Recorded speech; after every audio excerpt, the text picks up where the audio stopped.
Good morning, class 8. We have been doing this square roots and cube roots chapter for quite some time. Now let us slowly move towards its ending. Now today we shall discuss question number 1, 2 and 3 of exercise 4.6 of page number 71 for class 8A, B, A as well as B. Now if you see in the first question, they have asked state which of the following are perfect cube. So in order to find the perfect cube, you need to first find the prime factor or find the cube root of it. So if you can see here for 400, what I have done, 400, 2 into 200, 2 into 100, 2 into 50, 2 into 25, 5 into 5. But now since it is a cube root, instead of making a pair, I will group it into 3 a number. That means 2 into 2 into 2. These 3 2's I will take out and group it as 1. But in this case you will see the other 2 does not have any other group.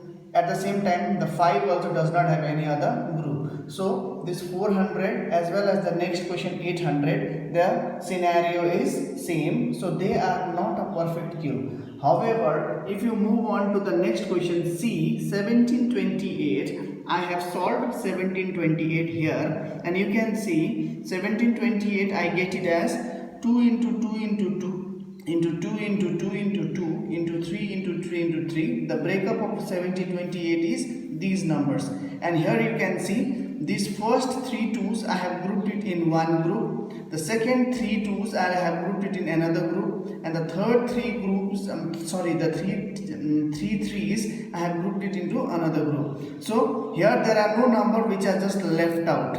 So this is a perfect cube. So out of this 3 2, 1 2 comes out. From here 1 2 comes out, and out of these 3 3's 1 3 comes out. So if I multiply it, I'll get 12. So 12 is the cube root of 1728 and it is a perfect cube. Similarly, the next question asks you to find out the cube root.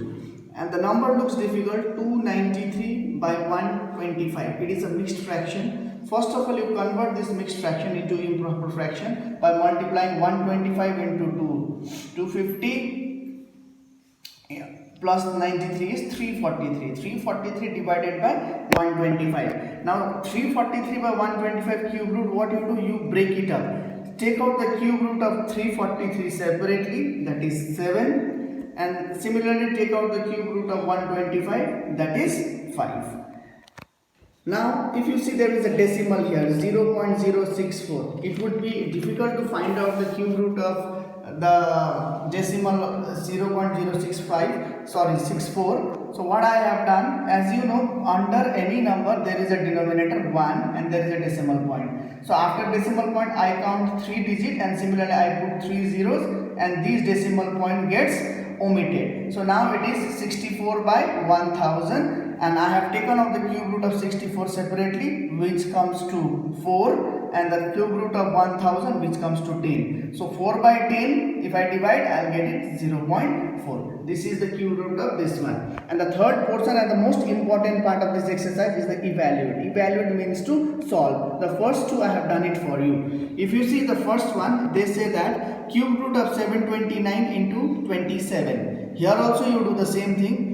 First of all, you separately break up the cube root of 729, you take it out, then take it out the cube root of 27. The cube root of 729, you can see it is 3 into 3 into 3, that from there 1 3 comes out, and another one is 3 into 3 into 3, the other 3 comes out. That means the cube root of 729 is 9 and the cube root of 27 itself is 3. So 9 3s are 27. This is the solution. Similarly for the other question also it is the same. If you see it is cube root of 125 into minus 64. I have done it here. So break it up, take out the cube root of 125 separately and the cube root of minus 64. The cube root of 125 is 5 and the cube root of minus 64 is minus 4. Minus remains as minus and the cube root of 64 is 4. Now 5 has got plus sign and 4 has got minus sign. So first of all you multiply the sign. Plus into minus is minus, and 5 4s is 20. So this much